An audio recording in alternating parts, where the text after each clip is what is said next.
Boa tarde, agora 13 horas e 45 minutos. Eu sou Luciana Cabizieri e este é o Câmara Rio Notícias, primeira edição. A gente começa falando sobre as leis aprovadas aqui na Câmara e sancionadas pelo prefeito. Mariana Rosadas tem as informações. Foram sancionadas no município as inclusões do dia do aniversário do Clube dos Aliados, do Dia Municipal da Segurança Pública, da Semana de Assistência e Atenção Farmacêutica e da Semana da Integração Evangélica no calendário oficial da cidade. Já estão valendo também a lei que inclui a Associação Objetivo de Deficientes como de utilidade pública, a que dá o nome de Orozimbo de Oliveira, uma praça na área de planejamento 5, a que dispõe sobre a notificação compulsória de casos de violência contra a pessoa idosa e a que determina medidas para a humanização do parto e combate à violência obstétrica na cidade do Rio de Janeiro.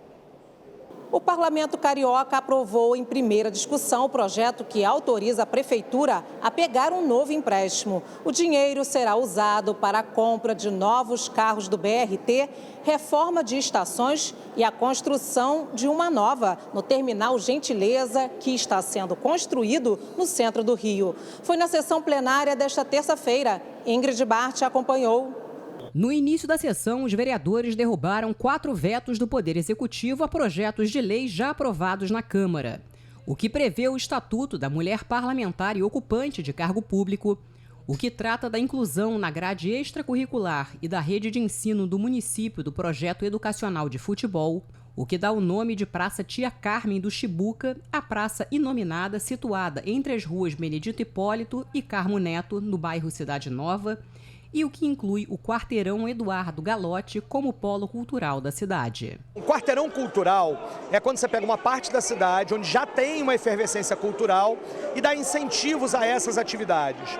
Nós fizemos esse projeto de lei para homenagear um grande sambista dessa cidade, o Eduardo Galotti, responsável por inúmeras rodas de samba que espalharam o samba por essa cidade, por vários lugares dessa cidade, e que merece ser homenageado. O decreto legislativo de autoria da Comissão de Justiça e Redação, que prevê autorização ao Poder Executivo para contratar operações de crédito com o Banco Nacional de Desenvolvimento Econômico e Social, com ou sem garantia da União e a oferecer garantias, foi bastante discutido. É o terceiro empréstimo que chega a essa casa no valor, esse em real, de 1,8 bilhões. 1,8 bilhões de reais. Ou seja, mais do que os últimos 2 empréstimos somados. Esses 1,8 bilhão trata especificamente da aquisição de 561 novos carros, da reforma de 5 estações fundamentais como Mato Alto, Pingo d'Água e a implantação de uma nova estação que vai fazer a interligação com o VLT, que é a Estação Gentileza. Uma vez autorizado esse empréstimo, teremos finalmente, depois de anos e anos de sofrimento, vamos conseguir chegar na solução necessária para um transporte de qualidade. O projeto foi aprovado em primeira discussão.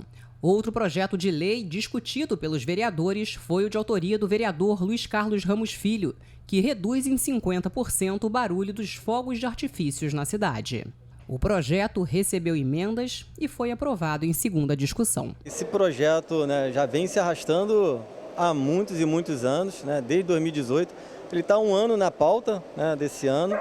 A gente veio trabalhando muito para sensibilizar os nossos colegas parlamentares à importância da aprovação desse projeto.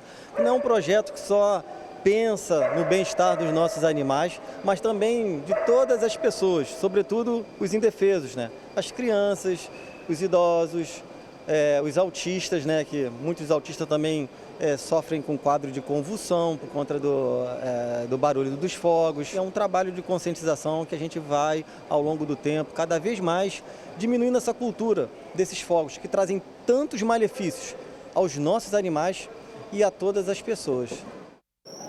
Veja agora alguns projetos que estão na ordem do dia da sessão que começa daqui a pouco às 14h. Renato Chapô conta pra gente. Um dos projetos é o que institui a Carteira do Produtor Rural Carioca. Um outro trata da isenção de IPTU para imóveis utilizados pela indústria cinematográfica. O parlamento vai discutir também o projeto que se refere à instalação de pontos de energia nos edifícios para abastecer veículos elétricos. Também na ordem do dia, o projeto que cria a identidade funcional digital para a Guarda Municipal. E ainda, o projeto que trata da criação de pontos de venda do RioCard e do bilhete único nas estações do BRT. A Câmara Municipal do Rio foi a única entre as 188 instituições públicas a atingir o nível mais alto de transparência no Estado. É o que diz um levantamento da Associação dos Tribunais de Contas. Sérgio Costa mostra pra gente. Um selo de certificação diamante. Isso significa um alto índice de transparência do seu site institucional. A Câmara Municipal do Rio de Janeiro foi a única instituição a conseguir este reconhecimento. O levantamento foi feito pela Associação dos Tribunais de Contas, ou seja, o Legislativo Carioca lidera entre 188 instituições públicas com o nível máximo desta classificação.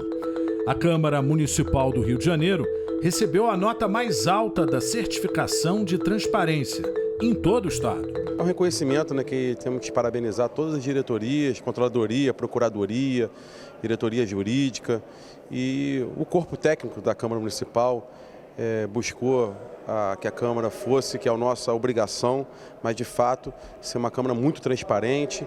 Isso aí se reflete a muito trabalho, dedicação e respeito à população que sempre busca e solicita, e na prática hoje a Câmara dá esse reconhecimento e reconhecido aí pela Tricom como modelo diamante.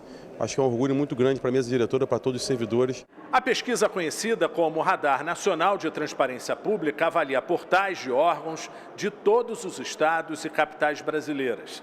Ela leva em conta critérios como a disponibilização de dados abertos e acessíveis, a facilidade de acesso e o detalhamento das informações.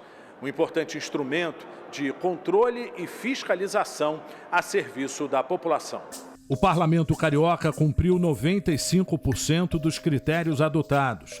Atendeu a maioria dos itens exigidos.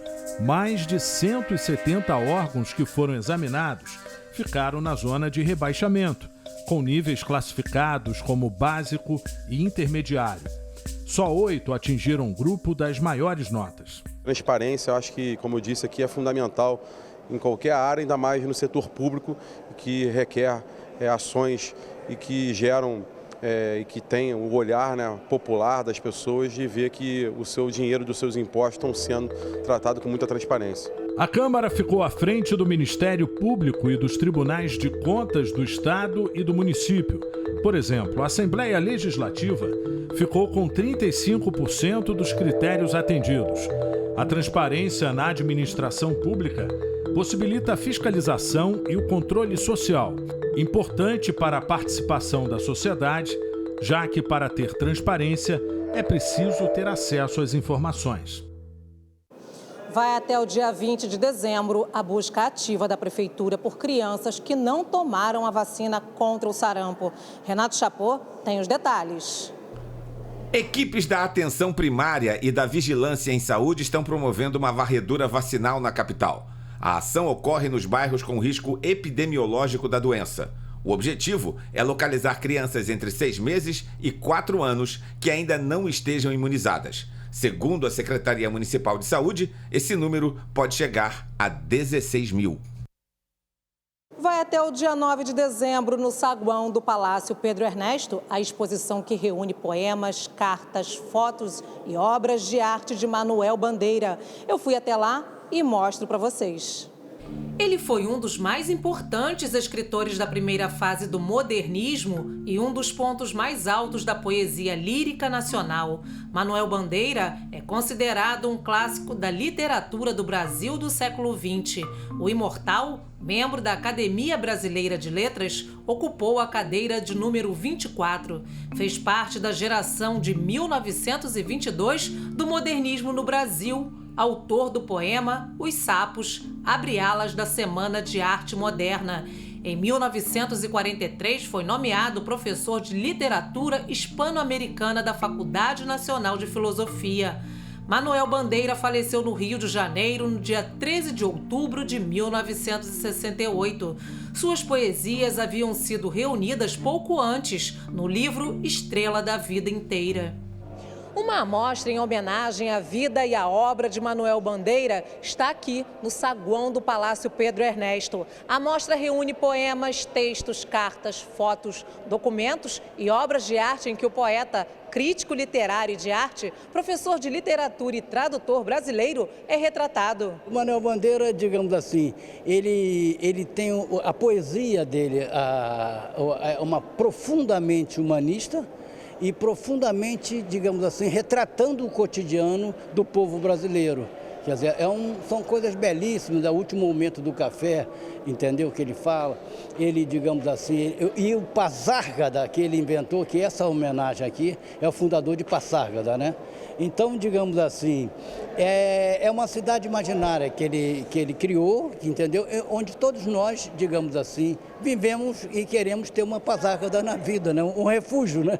Registros de Manuel Bandeira em momentos históricos ao lado de personalidades da arte, da música e do cenário político estão registrados aqui. Procurei, digamos assim, direcionar a exposição com flagrante de pintores e de escritores marcantes na literatura brasileira. Digamos, Guimarães Rosa, ele fez um poema em cima de um texto do Guimarães Rosa, belíssimo, está ali atrás.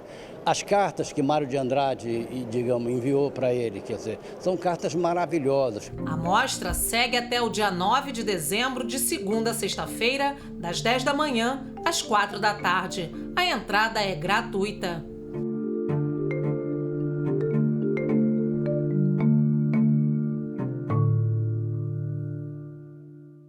E eu me despeço de vocês. Outras informações em Câmara.Rio, nas nossas redes sociais em @CâmaraRio. Logo mais, às 19h40, na segunda edição do Câmara Rio Notícias. Obrigada pela companhia e até amanhã.